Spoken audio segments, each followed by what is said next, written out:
चलिए मेरे प्यारे साथियों, आप सबको स्वागत है आपके अपने ही चैनल मैथ विद कुस्सर पे। हम कुस्सर आपको स्वागत करते हैं, वेलकम करते हैं। जैसा कि याद होगा, मैंने शुरू किया था 10 का दम में, उस एपिसोड को मैं चालू रखता हूं, जारी रखता हूं, और ये एक से एक एपिसोड हो चुका है। जो भी पहला एपिसोड मिस किए हैं, है ना, वो जाके देख लीजिए। और ये हमारा दूसरा एपिसोड है, ये हमारा दूसरा एपिसोड है। जिनको भी अच्छा लगे, है ना, लाइक कीजिएगा, सब्सक्राइब कीजिएगा, शेयर करना नहीं भूलिएगा। 10 का दम का ये दूसरा एपिसोड है। और जैसा कि मैं आपको बताया हूँ, और मैं आपको ये भी बताना चाहूँगा कि 10 का दम में आपको एवरीडे, हर एपिसोड में आपको 10 सवाल देखने को मिलेंगे। अब वो 10 सवाल 2024 के बेहतरीन सवाल होंगे। उस 10 सवाल, है ना, 10 सवाल जो होंगे वो, है ना, 2024 के बेहतरीन है ना। हो सकता है आगे जो हम लाएंगे वो 22-23 का भी सवाल लाएंगे, जो आपको पढ़ने में और समझने में मजा आएगा। ठीक, तो ये हमारा आज का सेकेंड एपिसोड का ये पहला सवाल है। और सेकेंड एपिसोड का पहला सवाल आप देखिए क्या कह रहा है, समझिएगा। कहा है कि रनीता की साप्ताहिक आय का 57%, भास्कर की साप्ताहिक आय की 76% के बराबर है। यदि रनीता की साप्ताहिक आय 400 रुपया कम कर दी जाती है, जबकि भास्कर की साप्ताहिक आय अपरिवर्तित रहती है, तो रनीता और भास्कर की साप्ताहिक आय का अनुपात 6:5 है। तो भास्कर की साप्ताहिक आय क्या है? तैयार है? खुश हैं? मुस्कुराइए, आप मास्टरमाइंड में। क्लियर है? चलिए, सावन आ रहा है, उसके लिए आप तैयार रहिए। सवाल क्या है?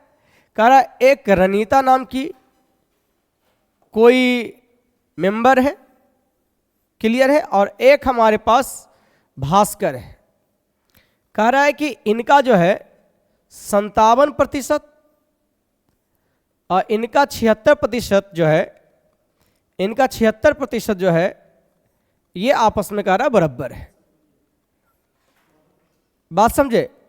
तो मैं यहां पे यदि मैं काटना चाहूं तो आप क्या कहिएगा? तो काटिए सर, प्रतिशत से प्रतिशत कट जाएगा। समझ रहे हैं ना? चलिए, 19 या 57, 19 चौक 76, तो मैं क्या पाऊंगा जी? तो मैं पाऊंगा कि रनीता और भास्कर का जो आय का रेशियो है वो 4:3 है।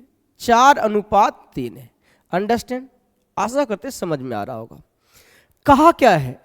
कहा यदि रनीता की साप्ताहिक आय में कितना 400 की वृद्धि कर दी जाए, 400 की वृद्धि कर दी जाए, तब कह रहा है कि इनका जो है 6:5 हो जाता है, 6:5।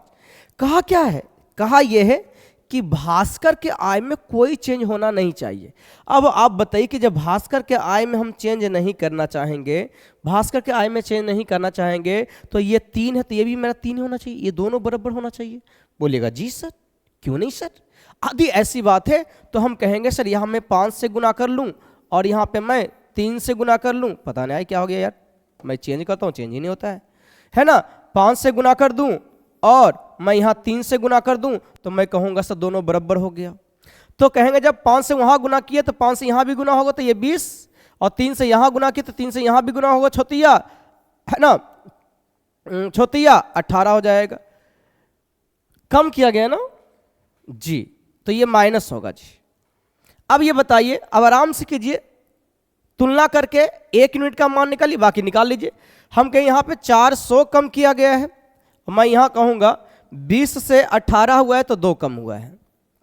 हम कहेंगे निकालना हमें क्या है जी? तो भास्कर की साप्ताहिक आय, तो भास्कर की साप्ताहिक आय कितना?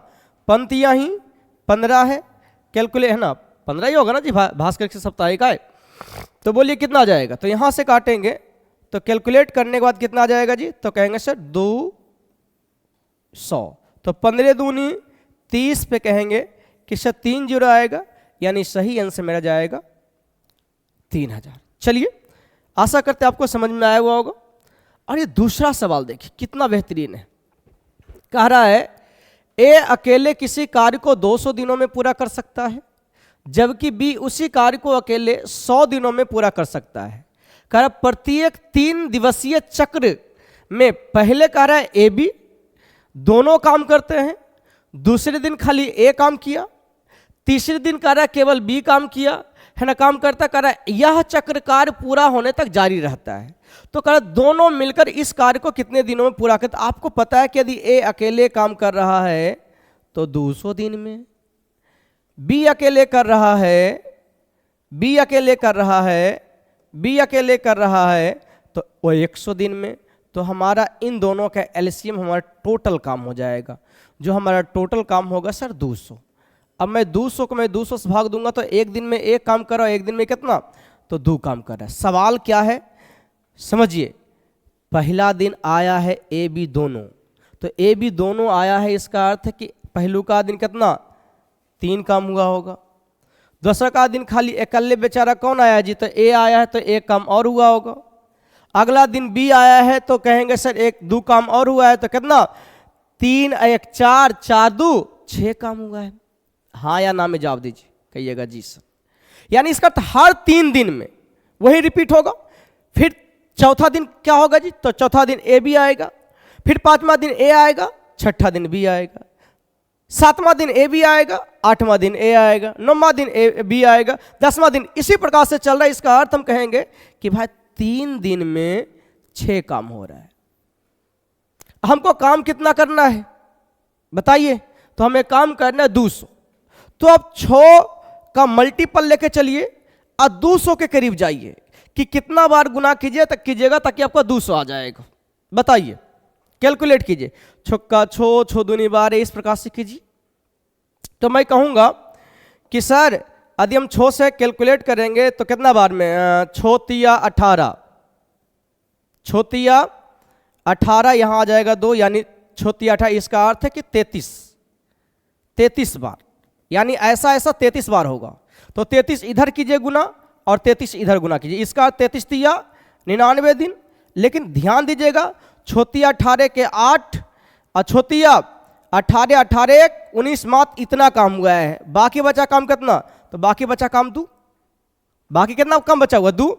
तो इस 2 काम को करने के लिए कौन आएगा? तो आप अंतिम में कौन कर रहा है? तो कहेंगे बी। उसके बाद कौन आ रहा है जी? तो कहेंगे सर अंतिम में बी करने के बाद ए बी दोनों साथ आएगा। जब ए बी दोनों साथ में आएगा तो एक दिन में कितना काम करेगा जी? 3 काम करेगा। लेकिन काम बचा हुआ कितना है? तो 2 है। इसका अर्थ है अगला जो दिन है 3/2 समय लगेगा। इसका अर्थ है कि टोटल टाइम 99.2/3 दिन लगेगा, जो ऑप्शन नंबर 1 में रह जाएगा। समझे या नहीं समझे? नहीं समझे कमेंट कीजिएगा, मैं अगले दिन फिर से बताऊंगा। चलिए सवाल ये क्या, देखिए तीसरा नंबर सवाल कह रहा है एक धनराशि चक्रवृद्धि ब्याज पे 4 वर्ष में कह रहा दुगनी हो जाती है, समान ब्याज की दर पर कितने वर्षों में वह कह रहा 8 गुनी हो जाती है। तो कहा है कि सर चक्रवृद्धि ब्याज आप पढ़े होंगे बड़ी अच्छा से। चक्रवृद्धि ब्याज के अकॉर्डिंग ये सवाल बड़ी मज़ेदार है ना, आपका मल्टीपल से रिलेटेड है, आपको पता है नहीं पता है समझिएगा। कहा है कि सर 4 वर्ष में ये दुगनी हो गया, तो सर पूछा है कि कितना वर्ष में 8 गुना होगा। तो मैं आपको बताना चाहूँगा कि ये जो है पावर का रिलेशन चलता है। पावर का अर्थ कि ये क्या हो गया? तो 2 का क्यू, यानी पावर क्या हुआ जी? तो पावर कहेंगे सर 3 हुआ। तो ये जो पावर का रिलेशन चलता है, ये पावर यहां पे गुना का संबंध लेके चलता है, यानी यह जो पावर हुआ है उसी को समय के साथ गुना कर दीजिए। तो 4 यही 12 हमारा आंसर चलेगा। आशा करते हैं आपको समझ में आया है। सवाल नंबर आते हैं 4 नंबर में। क्या सवाल है? कहा है कि 36 वस्तुओं का क्रय मूल्य n वस्तुओं के विक्रय मूल्य के बराबर है। कह रहा है यदि लाभ प्रतिशत कितना है? 20% है, तो आपको n का मान बताना। आपको मैं बताना चाहूंगा कि अधिक क्रय मूल्य समथिंग वस्तु का क्रय मूल्य और समथिंग वस्तु का विक्रय मूल्य यदि इक्वल हो, समथिंग वस्तु का क्रय मूल्य और समथिंग वस्तु का विक्रय मूल्य यदि इक्वल है, समथिंग वस्तु का क्रय मूल्य और समथिंग वस्तु का विक्रय मूल्य यदि इक्वल है, तो मैं आपको समझाना चाहूंगा कि क्रय की गई वस्तु विक्रय मूल्य हो जाती है, विक्रय की गई वस्तु क्रय मूल्य हो जाती है। यानी कहने का अर्थ है कि मैं यदि सीपीएसपी के बारे में चर्चा करूं, सीपी और एसपी के बारे में चर्चा करूं, तो मैं आपको कहूंगा कि 20% का लाभ, तो 20% को आप क्या लिखोगे? 1/5, हाँ या ना? तो इसका 20% का लाभ हुआ, तो क्रय मूल्य मेरा 5 होना चाहिए, तो विक्रय मूल्य मेरा कितना होना चाहिए 6। तो मैंने क्या बोला, ये तो मेरा क्या, ये मेरा राशि है, ये मेरा क्या है, राशि, वैल्यू, अंडरस्टैंड, समझ में आ रही ना।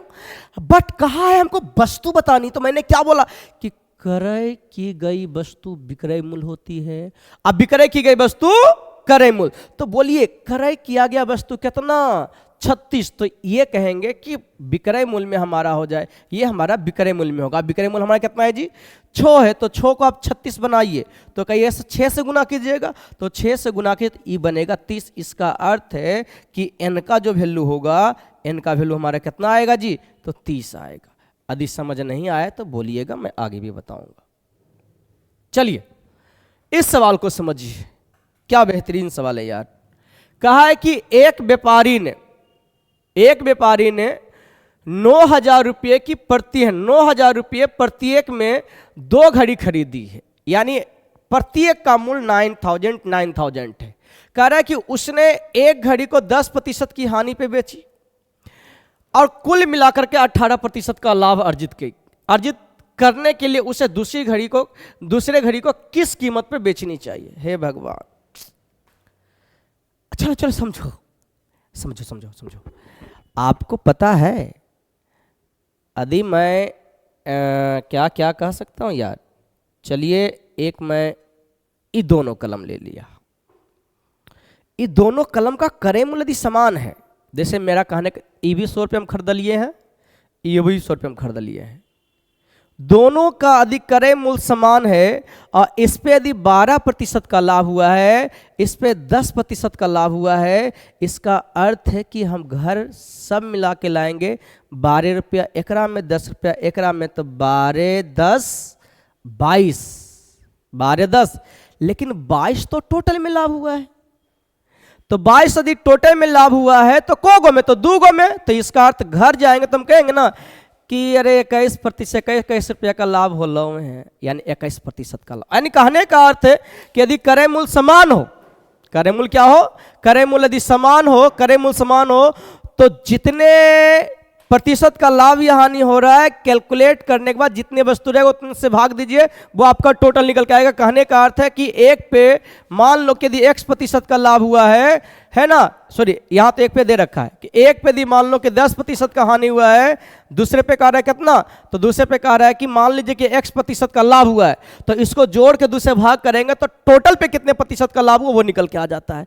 यानी बराबर कहेंगे कि सर टोटल मतलब 18%, लेकिन 2 गए तो 18 दूनी 36, तो X का मान कितना आ गया, तो X का मान कैसा 46%, 18 दूनी 36, 36 10 46। इसका अर्थ है कि एक पे यदि है ना क्रय मूल्य समान रहा, क्रय मूल्य यदि समान रहा, एक पे यदि 10% का लाभ हुआ, दूसरे पे 46% का लाभ होगा, तब जाके 18% का लाभ होगा। करके देख सकते हो यार, इस पे यदि 46% का हो रहा है, इस पे 10% का हो रहा है, तो 46 और 10 36, 2 गो मिलकर 36 लिया तो एगो कितना हो जाएगा, क्लियर है। तो कहेंगे इसका है ना, तो कहेंगे सर क्रय मूल्य तो यहाँ बोला है ना, क्रय मूल्य बोला है कि सर 9,000 है, तो कह रहे दूसरे का विक्रय मूल्य चाहिए, तो कितना, तो विक्रय मूल्य तो 146/100 बोलिएगा, एकदम से सही सर। काट लीजिए और 9 से गुना कर लीजिए। आप कहिएगा सर 9 छक 54 के 4 सर, हाथ में रहा 5 सर, 9 चौक 36 और 36 9 चौक 36 और 36 और 5 41, 41 के 1 हाथ में 4, 9 4 13, यानी आंसर आ जाएगा 13,140। ऑप्शन में है क्या जी सर, समझे या नहीं समझे। चलिए सवाल नंबर आते हैं 6 में। देखिए 6 नंबर सवाल क्या कहा है, कह रहा है एक आदमी शांत जल में 9 किलोमीटर प्रति घंटा की चाल से नाव खेप सकता है। यदि नदी की 4 किलोमीटर प्रति घंटा की चाल से बह रही है, नदी 4 किलोमीटर प्रति घंटा की चाल से बह रही है, तो समान दूरी के लिए धारा के अनुकूल जाने की तुलना में प्रतिकूल है, समान दिशा अनुकूल जाने में धारा के तुलना में प्रतिकूल आने में कार्य कितना 8 घंटे अधिक समय लगते हैं। तो हमसे पूछा गया है कि स्थान की कितना दूरी है, यानी वह जो दूरी चल रहा है वो दूरी क्या है। अच्छा ये बताइए कि यदि नदी के दिशा में जाएगा तो 9 4 13 की है ना, नदी के दिशा में जाएगा तो कहेंगे नदी के दिशा में जाएगा तो 9 4 13 के हिसाब से, क्योंकि आपको पता है दिशा में जाएगा तो जुटेगा, अब विपरीत में जाएगा तो क्या घटेगा। हाँ या ना? तो 5, और याद कीजिएगा मैं आपको पढ़ा चुका हूं, और नहीं पढ़े तो आज पढ़िए। जब समान दूरी डिफरेंट चाल से चले और समय में अंतर दिया रहे तो दूरी का फॉर्मूला होता है चालों का गुणनफल बटे चालों का अंतर गुने समय का अंतर। तो हम लगाते हैं 13 गुने 5 बटे 8, समय में अंतर 8 का, तो 8 से 8 खत्म, 13 × 5 = 65 वर्ष। इतना सा शॉर्ट है, ठीक। और तुम सब पता नहीं कैसे कैसे करोगे, तुम सबके मन में इहो चल रहा होगा, है ना? हमरा पता है कुछ बच्चा ऐसा होगा जो फलनमा टीचर से पढ़ा होगा, है ना?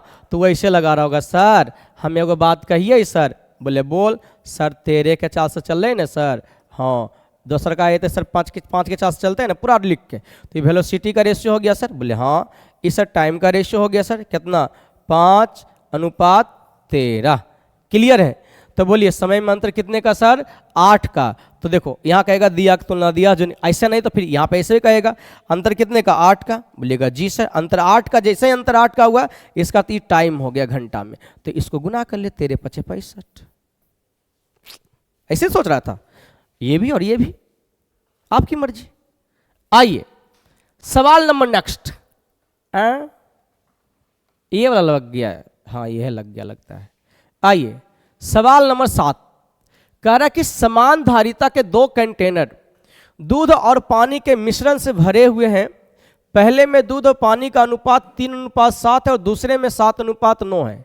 अब दोनों मिश्रणों को एक बड़े कंटेनर में मिलाया जाता है तो परिणामी मिश्रण में दोनों, है ना, दोनों पानी, है ना, दोनों पानी और दूध होगा। दूध और पानी होगा, क्या होगा? दूध और पानी का अनुपात ज्ञात करना है। मिल्क एंड वाटर, इसको थोड़ा सा सुधार लीजिएगा समझने के लिए। मिल्क एंड वाटर पहलुका में क्या है जी? तो सर 3:7 है। दूसरा काम की है जी?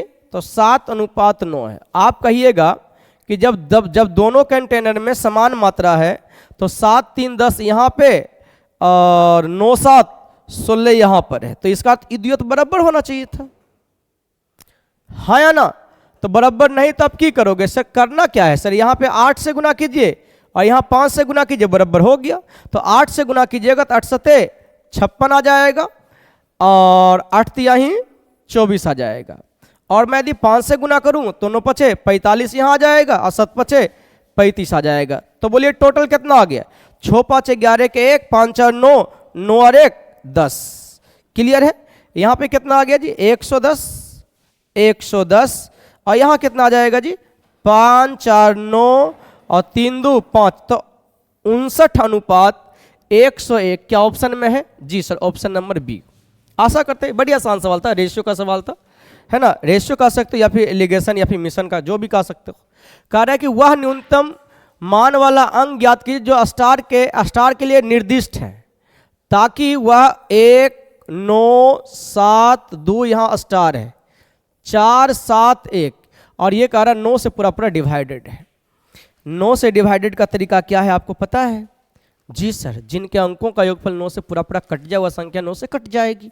तो मैं कहूँगा सर 9 खत्म, 7 2 9 समाप्त, सर 7 2 9 समाप्त। 4 में कितना जोड़ दे ताकि 9 से कट जाए? तो कहिएगा सर 5, इसलिए हमारा उत्तर कौन सी? लॉलीपॉप।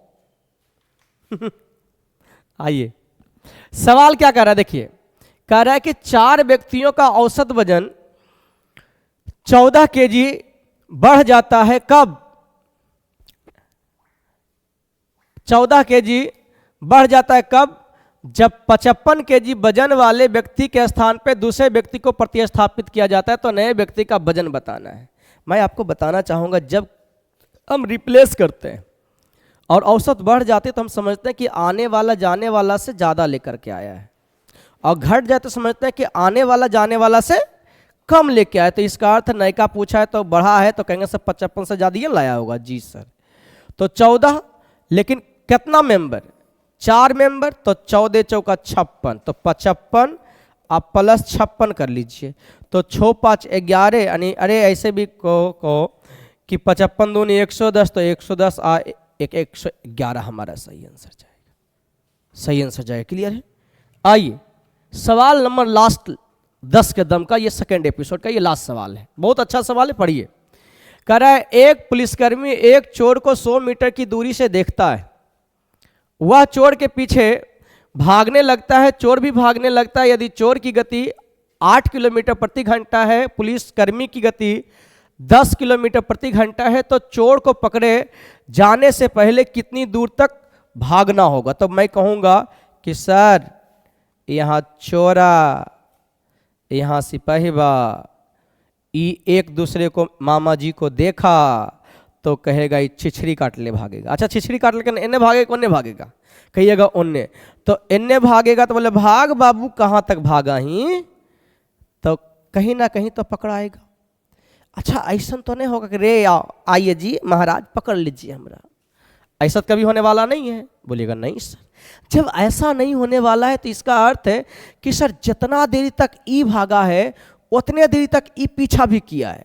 और ये भागा है कैसे जी?